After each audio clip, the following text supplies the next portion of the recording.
வணக்க நண்பர்களே! இன்னைக்கு நாம திருவாலங்காட்டு செப்பேட்டோட அடுத்த பகுதிய பார்க்க போறோம். இப்ப நம்ம 36லேருந்து பார்ப்போம்.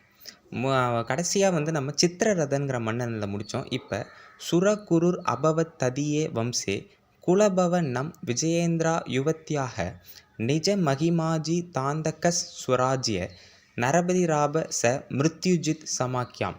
இந்த மிருத்யுஜித்துங்கிறது தான் இப்ப அடுத்த மன்னர். அதாவது சித்திரரதனுக்கு அப்புறம் வந்த மன்னர். இதில் வர இந்த சுரகுருர் அபவத்ததிய வம்சேனா வம்சம், குலபவன குலத்தோன்றல் இப்படிங்கிற மாதிரியான அர்த்தங்கள் குறிக்குது. மிருத்யுஜித்துங்கிறது தான் மன்னனுடைய பெயரை குறிக்குது. அர்த்தத்தை பார்ப்போம். அந்த குலத்தில் சுரகுரு அப்படிங்கிற ஒரு அரசர் தோன்றினார். அந்த சித்திரரதனுக்கு அப்புறம் சுரகுரு அப்படிங்கிற ஒரு அரசர். அவர் வெற்றி திருமகளின் உறைவிடம் அப்படின்னு சொல்கிறாங்க. தன் பெருமையால் காலனை வென்றவர். காலன்னா இங்கே யமனை குறிக்குது. அதனால் தனது நாட்டில் மிருத்யுஜித் என்று அழைக்கப்பட்டார். அதாவது இந்த சுரகுரு தான் மிருத்யுஜித் அப்படின்னு அழைக்கப்படுறாரு. அதேமாரி இப்போ நான் பார்க்க போகிற இது 36லேருந்து இப்போ 50 வரைக்கும் நான் பார்க்க போகிறோம். இதில் பார்த்திங்கன்னா இதுக்கப்புறம் வரதில் கரிகால சோழன், அதுக்கப்புறம் கோச்சங்கனான் சோழன், அதுக்கப்புறம் பிற்கால சோழர்களை பராந்தக சோழன் வரைக்கும் இதில் வருது. அதுக்கப்புறம் முழுக்க முழுக்க ராஜராஜ சோழன், ராஜேந்திர சோழனை பற்றி தான். 37 வியாக்கிரகேதுர் இதே சித்திரரதோ பூத வியாக்கிரவத் வஜபடக ஸ்ருதிநாதக தத்குலே பிரதித்த விக்ரம ராசித்தா தகி குசும பூஷித மௌலி. இந்த மௌலிங்கிற வார்த்தை நிறையா இருக்கும். இதில் இந்த சித்திரரதோன்னு ஒரு வார்த்தை இருக்குது பார்த்தீங்களா? அதாவது வியாக்கிரகேதுங்கிறது தான் மன்னனுடைய பெயர். அவருக்கு இது சித்திரரதன்கிற இன்னொரு பேர் இருந்திருக்கு. அதான் பூத வியாக்கிரவத் வஜப்படக ஸ்ருதிநாதக. இந்த 2 புள்ளி போட்டிருக்கு பார்த்தீங்களா? அதை ஹேன் எடுத்துக்கணும், சரிங்களா?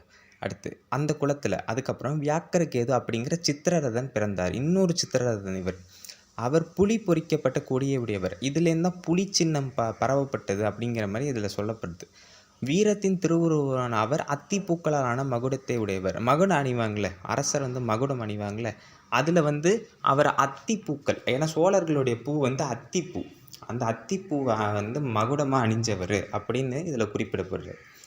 இதில் வியாக்கிரகேதுங்கிறவர் வியாக்கிரபாதர் அப்படிங்கிற ஒரு முனிவரே இருந்திருக்காரு. அதனுடைய இதாக கூட இருக்கலாம். அடுத்து 38 திரேதாயுகே கதவதி க்ஷேமஸ்ய ராஜ்ஞ புத்ரோ நரேந்திர பதிர்ஹ இத்திய பவந்த ரேந்திரஹ யத்பாத பீடலூட நாத் மகுணானய பூவன் ராஜ்ஞாம் சதாசித்தில பந்த கலத் மணினி அப்படின்னு இதில் கொடுத்துருக்காங்க. இதில் இந்த திரேதா யுகே அப்படின்னு ஒரு வார்த்தை பார்த்தீங்கன்னா, இது திரேதா யுகத்தை குறியுது.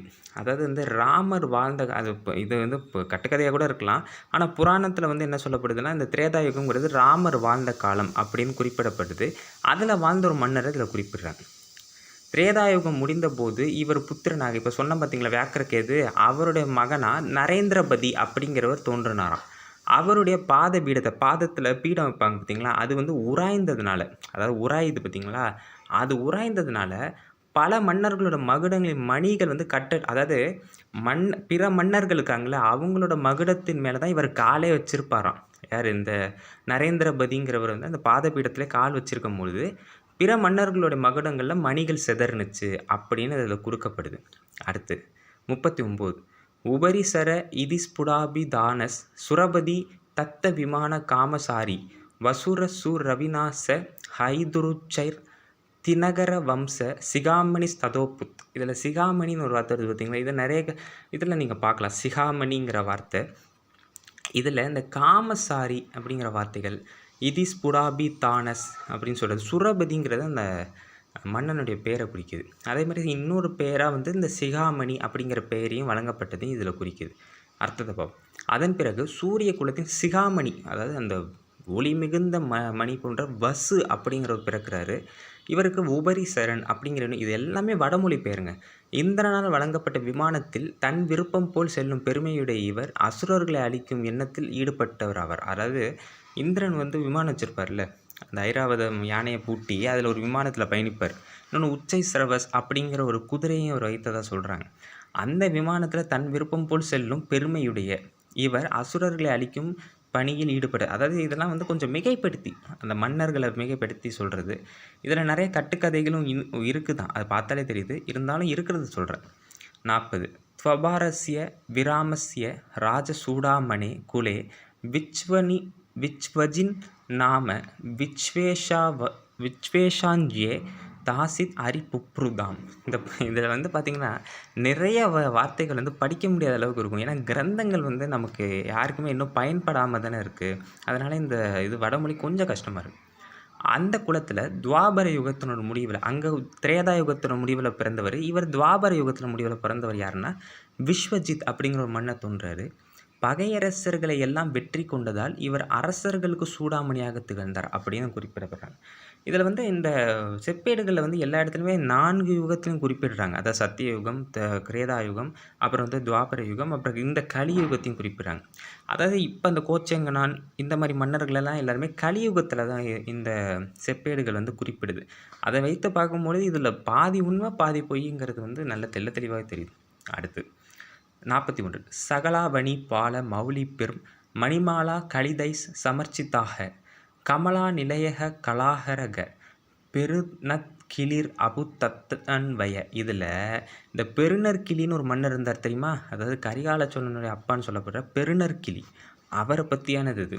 இதில் வந்து சில இடங்களில் வந்து கரிகால சோழனை பற்றியும் கோச்செங்கனானை பற்றியும் இருக்குது. ஆனால் ரொம்ப குறைவாக இருக்குது. ஒரே ஒரு ஸ்லோகத்தில் மட்டும்தான் இந்த மன்னர்களை பற்றி ரொம்ப சொல்கிறாங்க. அதிகப்படியாக சொல்கிறது வந்து மாமன்னர் ராஜராஜ சோழன், ராஜேந்திர சோழன் பற்றி தான். அர்த்தம், அக்குலத்தின் கலைகளின் குவியலான பெருநற்கிளி அப்படிங்கிற மன்னர் தோன்றுகிறார். பிற அரசர்களுடைய மணிமாலைகள் பதிக்கப்பட்ட மகுடம், எல்லா அரசர்களுடைய மணிமாலைகளுக்கு பார்த்திங்களா, அது எல்லாத்தையுமே ஒரு மகுடங்களில் பதிக்கப்பட்டு அதை அலங்கரிக்கப்பட்ட இவ்வரசர் லக்குமினா லக்ஷ்மி தேவின்னு அர்த்தம், உறைவிடமாக திகழ்ந்தார். அப்படின்னா என்ன, செல்வ குவியல்கள் அவ்வளவு அதிகமாக இருந்தது இவருடைய ஆட்சி காலத்தில் அப்படிங்கிறது இதில் குறிப்பிடப்படுது. இந்த பெருநற்கிளிங்கிறவர் வந்து கரிகால சோழனுடைய அப்பாவாகவும் குறிப்பிடப்படுறார்.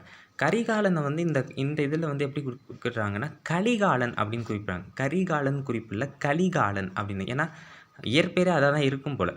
இதான் காலத் வாத் கரினாம் கலக்ஷ சகல ஷோனி பிருதாத் நாயகம் எம் பிராகுக கலிகால முன்னதி மதா மக்ரேசரம் சத்குணைக காஞ்சிம் யக்ஷ நவிச கார கனகைஸ்க சோபுத முஷ்யான்வய காவேரி தடபந்தன பிரகடித்தஸ் பீதாத்ம கிருத்தி நிர்ப. அதில் கலிகாலங்கிறது இந்த மன்னனை குறிக்குது. அதேமாரி காஞ்சிம் யக்ஷன்னு ஒரு வார்த்தை வருது பார்த்திங்களா. இந்த காஞ்சிம் யக்ஷங்கிறது எல்லாருக்குமே தெரியும். கரிகால சோழன் வந்து கல்லணையை கட்டின மாதிரி காஞ்சி நகரையும் ஒரு செழுமையான ஒரு இதாக மாற்றினார். இதில் வந்து இன்னொன்று வந்து காவேரி தடபந்தன அப்படின்னு ஒரு வார்த்தை வருது பார்த்திங்களா. இதில் வந்து காவேரி குறுக்க ஒரு கல்லை நிரப்பி அதில் அணை கட்டினார்ல, அதையும் இதில் தெளிவாக குறிப்பிட்றாங்க. இதுலேருந்து தான் நமக்கு வரலாறே தெரிஞ்சிருக்கு பலப்பாதி.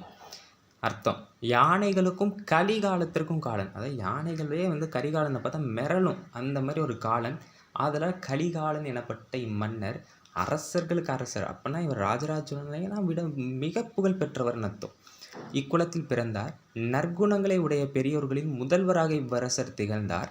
காஞ்சி நகரை அழகுபடுத்தும் விதமாக பொன்மாளிகை எழுப்பித்தார். அதாவது சுந்தர சோழனுக்கு முன்னாடியே, பல காலத்துக்கு முன்னாடியே பொன்மாளிகை வந்து காஞ்சி நகரத்தில் யார் எழுப்பிட்டா? நம்ம கரிகால சோழன் எழுப்பிட்டார். காவிரியின் கரைகளை கட்டி தன் திரண்ட புகழை வெளிப்படுத்தினார். எவ்வளோ அற்புதமாக சொல்கிறாங்க பாரு, திரண்ட புகழை. ஏன்னா இன்றைக்கி வரைக்கும் 2200 2300 வருஷமாக அந்த அணை இருக்குது அப்படின்னா அந்த பெருமைக்கு சொந்தக்காரரான கரிகாலனை எந்த செப்பேடுலையும் குறிப்பிடாமல் இருக்க மாட்டாங்க. எல்லா செப்பேட்லையும் குறிப்பிட்டு தான் ஆகணும். அதேமாதிரி கோச்செங்கனான், இப்போ அடுத்து கோச்செங்கனானை பற்றி சொல்ல போகிறோம். அவரை பற்றியும் எந்த செப்பேட்லையும் விட மாட்டாங்க. ஏன்னா இந்த 2 மன்னர்களும் சோழ பேரரசுக்கு பல நன்மைகளை செஞ்சவங்க. சரி, எடுத்தோடனே கோச்செங்கனான் தான். கோச்செங்கனான் குவலய தலச்சியா மலோலோல திருஷ்டி சம்போர் பக்தயா திரிபுர ஜைனோ லூ நலு தாங்க பந்தனக லோகா லோகா க்ஷுதி பிரதவதி க்ஷமாம் புஜேன் ஆத தானோ வம்சே தஸ்ய பிரதீத்த மகச சக்கரவர்த்தி பபுவக. இவரை சக்கரவர்த்தின்னு சொல்லிட்டாங்க. அப்படின்னா மாமன்னர்கள்னு அர்த்தம். அப்போ கோச்செங்கனான் குவலயங்கிறது அந்த இதழ், அந்த கண் இருப்பதிங்களா, அது வந்து குவலை மாதிரி இருக்குமா. அதேமாரி சம்போர் பக்தையா திரிபுரனா திரிபுரம்னு சொல்லப்படுறவர் வந்து யாருன்னா நம்ம சிவன், அவருடைய பக்தன் அப்படிங்கிற சொல்கிறாங்க. லோகான்னு சொல்கிறாங்க பார்த்தீங்களா, அது வந்து இமயமலையை குறிக்குது. அதை கூட இவர் ஆட்சி செய்திருக்கிறார் அப்படின்னு அர்த்தம். அவருடைய வம்சத்தில் வலிமையும் புகழும் பெற்ற கோச்செங்கனான் என்னும் சக்கரவர்த்தி பிறந்தார். இவர் விழிகள் குவளையின் இதழ்கள் போல அசைந்தாடும் அழகுடையன. எவ்வளோ அற்புதமாக சொல்கிறாங்க பாருங்க. அடுத்து திரிபுரம் எரித்த பரமன் மீது கொண்ட பக்தியால் சிலந்தி பிறப்பை விட்டவர். எல்லாருக்கும் தெரியும் கோச்சங்கனோட வரலாறு பற்றி. சிலந்தி சோழனே அவர் சொல்லுவார். 70 மாடக்கோவில்களை கட்டியவர். இந்த புகழ் வந்து வேறு எந்த மன்னர்களுக்குமே கிடையாது. மாடக்கோவில்ங்கிற ஒரு அற்புதமான விஷயத்தை கட்டின முதல் மாமன்னர் வந்து கோச்சங்கனான் தான். லோகாலோகம் வரை உலகை தன் தோளால் சுமந்தார். அப்படின்னா என்ன சொல்ல வராங்கன்னா, இவர் இமயமலை வரை, அந்த காலத்தில் உள்ள எல்லா சோழ மன்னர்கள், பாண்டிய மன்னர்கள், சேரர்கள் எல்லாருமே இமயம் வரைக்கும் ஆட்சி செஞ்சுருக்காங்கங்கிறது இந்த செப்பேடுகள் வாயிலாகவே நல்லா தெரியுது. ஏன்னா எல்லா செப்பேடுகள்லையுமே இந்த லோகலோகம் விஷயம் வந்து தெள்ள தெளிவாக சொல்லப்படுது. கரிகாலனையும் சொல்லப்படுது, கோச்சங்கனானையும் சொல்லப்படுது. ஒரு குறிப்பிடத்தக்க விஷயம். சரி, இப்போ அடுத்தது 44 சமஜனி. இதுக்கப்புறம் தான் பிற்கால சோழர்கள். சமஜனி விஜயாலஸ் ததியே மகதி குலேமகி நிய விக்ரமஸ்ரீ அகமக மிகயா பிரணாம சஞ்சு ஸ்ருதிபதி மௌலி விகட்டிதாங் கிரிபடஹ. இதில் இந்த விஜயாலஸ்னு வருது பார்த்தீங்களா, அது வேறு யாரும் இல்லை, விஜயாலய சோழன். ஆனால் விஜயாலய சோழனோட அப்பா பேரோ இல்லை அவருடைய முன்னோர்கள் பேரையோ இதில் குறிப்பு இல்லை. வேறு எதில் இருக்குன்னா, அன்பில் செப்பேடு மாதிரியான சில செப்பேடுகளில் மட்டும்தான் இவருடைய அப்பா பேரெல்லாம் கொடுக்கப்பட்டிருக்கு. அதை நான் அப்போ சொல்லாமல் சொல்கிறேன். அர்த்தம்: அந்த பெருங்குலத்தில் பெருமை வாய்ந்த வீரமும் செல்வமும் உடைய விஜயாலயன் என்ற மன்னன் பிறந்தார். பிற அரசர்கள் போட்டி போட்டுக்கொண்டு நான் நான் என்று வணங்கும் அளவுக்கு மகுடங்களால் உராயப்பட்ட பாதபீடத்தை உடையவராக அவர் விளங்கினார். எப்படி சொல்கிறாங்க பாருங்களேன். விஜயாலயன்கிற மன்னன் பிறந்தார். பிற அரசர்கள் வந்து போட்டி போட்டுக்கொண்டு அவரை வணங்குறதுக்கே நான் தான் முதல்ல வணங்குவேன், நான் தான் முதல்ல வணங்குவேன்னு சொல்கிற அளவுக்கு மகுடங்களால் உராயப்பட்ட பாதபீடத்தை, அவரோட பாத பீடம் இருக்குது பார்த்திங்களா, அதுவே மகுடங்களால் உராயப்பட்டதான். பிற அரசர்களோட மகுடம் வந்து அந்த பாதபீடத்தில் உராயுமா, அந்த அளவுக்கு வந்து ஒரு பெரும் அரசராக திகழ்ந்தார் அப்படின்னு சொல்லப்படுது. அடுத்து 45 சத்ருஞ்சித் ராம் அலஹா பிராமம் வியாப்தாம் பிரமாத் மவதூமி வாசவ் தங்யாபுரிம். அதாவது தஞ்சாபுரி அரண்மனைங்கிறத அப்படி சொல்கிறாங்க. தங்யாபுரிம் சௌதசி தாங்கராகம் ஜக்ராக ரந்தும் ரவிவம்ச திபக. ரவிவம்சனா சூரிய வம்சம்னு அர்த்தம். ரவினா சூரியன். இன்னொன்று வந்து நம்ம ராஜராஜ சோழனுக்கு இன்னொரு பேர் ரவிக்குல மாணிக்கம்னு பேர். அதாவது சூரிய வம்சத்தின் மாணிக்கம்னு அவருக்கு பேர். அந்த பேரில் இன்ன வரைக்கும் கோவிலும் இருக்குது. அதை நான் இன்னொன்று இதில் சொல்கிறேன். அர்த்தம் பெருசுங்க. அது சூரிய குலத்தின் விளக்கான விஜயாலயன் வந்து அனுபவிப்பதற்காக தன் தேவியை மணந்து கொள்வது போல கல்யாணம் செஞ்சுக்கிறது மாதிரி தஞ்சாவூர் என்னும் நகரை கை கொண்டார் அப்படின்னு சொல்லப்படுது. அவ்வூர் கண்களுக்கு தகுந்த சித்திரங்களை உடையது. நிறைய சித்திரங்கள் இருக்குமா. அதில் வந்து என்ன சொல்கிறாங்கன்னா, கண்களால் ஒளியானவள் என்பது தேவிக்கு சிலையடையால் அடைமொழி. அதாவது தேவினா யார், மனைவியை குறிக்கிற விதமாக கண்களால் ஒளியானவள் அப்படின்னு குறிப்பிட்றாங்க. அழகாபுரி நகர் போன்று அவ்வூர் விளங்கியது. அழகாபுரிங்கிறது குபேரனோட மாளிகை. அந்த மாளிகை மாரி இந்த தஞ்சாவூர் மாளிகை இருந்து தான். அழகம் என்றால் கூந்தல் என்பது, கூந்தலால் அழகானவள் என்பது மன்னனின் மனைவிக்கு சிலடி. இங்கே 2 அர்த்தத்தை குறிப்பிட்றாங்க. அழகாபுரி அரண்மனையும் குறிப்பிட்றாங்க.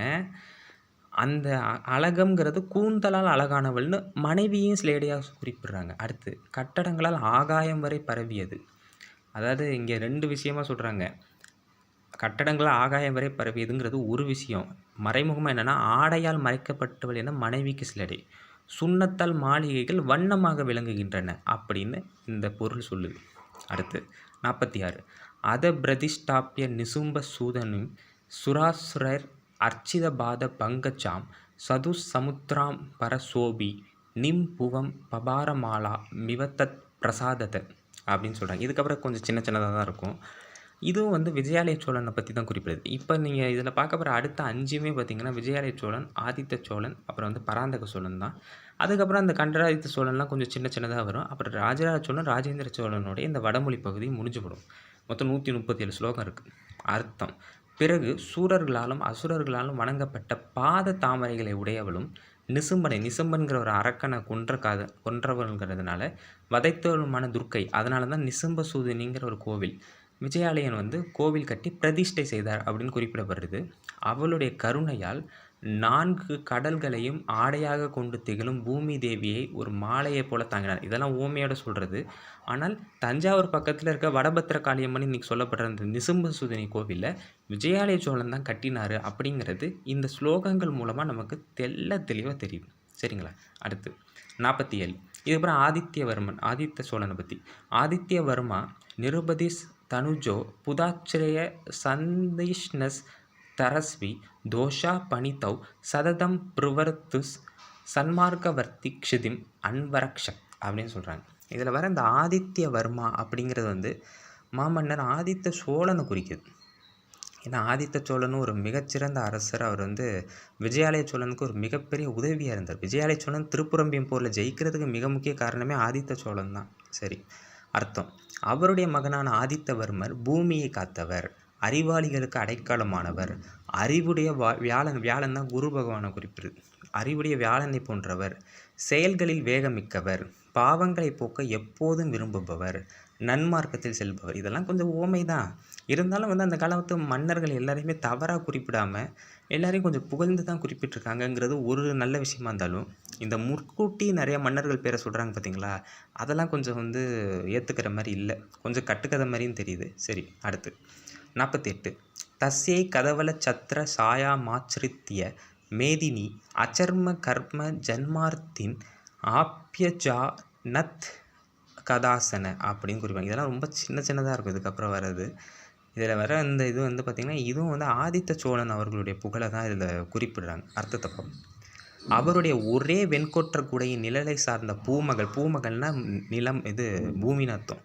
பாவம் என்னும் வெப்பத்தால் தோன்றிய துயரை ஒருபோதும் அறிந்ததில்லை. அதாவது இவருடைய ஆட்சியில் அந்த வெண்கொற்ற குடையோட நிழலில் வந்து பூமாதேவி வந்து பாவங்கிற ஒரு வெப்பத்தை வந்து அனுபவிச்சதே இல்லை அப்படின்னா அந்த மன்னருடைய ஆட்சியை வந்து மிக புகழ்ந்து சொல்கிறாங்க. அது ஒரு முக்கியமான விஷயம். அடுத்து 49. அபராஜித மப்பிய சௌ ரணே ஜிதவான் பல்லவம் உல சத்பலம் தைதா மபி தஸ்ய மேதினிம் ஸ்வவம் சிக்ருத்திய தாப்யா பூத்கிருதி. அதாவது அபராஜிதங்கிறது இங்கே அபராஜித பல்லவவர்மனை குறிக்குது. ஏன்னா அபராஜித பல்லவவர்மனை வீழ்த்தி தான் வந்து ஆதித்த சோழ மன்னர் வந்து ஜெயிச்சிருப்பார். அதை இங்கே வந்து குறிப்பிடுறாங்க. அதேமாதிரி தைதா மவி தஸ்ய மேதினிம் ஸ்வவம் சிக்ருத்திய தாப்யா பூத்கிருதி. சத்பலம்னா தோற்கடிப்பதுன்னு அர்த்தம். சரிங்களா, இப்போ நம்ம அதோடைய அர்த்தத்தை பார்ப்போம். எழுச்சியுடைய படை கொண்ட பல்லவ மன்னனான அபராஜித பல்லவ மன்னனை போரில் ஆதித்த சோழன் வென்றார். அவர் மனைவி போன்ற நிலத்தை தன் வசப்படுத்தும் தர்மமானவாகவே திகழ்ந்தார். அதாவது அவர்கிட்ட இருந்த அந்த பல்லவ சாம்ராஜ்யத்தையும் வந்து தன் மனைவியை பாதுகாப்பது போல தன் வசப்படுத்தும் ஒரு தர்மவானாக திகழ்ந்தார் அப்படின்னு கொஞ்சம் ஓமையோட வந்து ஆதித்த சோழனுடைய புகழை சொல்கிறாங்க. மற்ற மன்னர்களை பற்றி கொஞ்சம் குறைவாக தான் சொல்லுவாங்க. முன்னோர்களை பற்றி கொஞ்சம் குறைவாக தான் சொல்லுவாங்க. யார் எழுதுகிறாங்களோ அந்த மன்னரை தான் அதிகமாக சொல்லுவாங்க. கடைசியாக இதோடு முடிச்சுப்போம். ஆனந்த சந்தோஷக இவ பிரஜாநாத் ததிய சுனு தனுமான் பபுவ பராந்தகோ நாம யதார்த்த நாமா புராந்த காங்கிரித் வய பன்ம புருக. இது வந்து பராந்தகனை குறிக்குது. அதாவது ஆதித்த சோழனுடைய மகனான பராந்தக சோழனை குறிக்குது. இதில் இன்னும் நல்லா கவனிச்சிங்கன்னா பராந்தக சோழனை பற்றி சில குறிப்புகள் வந்து இதில் ரொம்ப நல்லாவே சொல்கிறாங்க. ஆனந்த அப்படிங்கிறது ஆதித்தனை குறிக்குது. ஆதித்தனுடைய மகன் பராந்தகன் பெயருக்கு தகுந்த பொருளுடையவர். அவர் மக்களின் ஆனந்த குவியலே ஒரு உருக்கொண்டதை போன்றவர். திரிபுராந்தகன்கிறது வந்து சிவனை குறிப்பிடுது. திரிபுரத்தை எரித்த காரணத்தால் திரிபுராந்தகன் அப்படிங்கிற பெயர் பெற்றார்.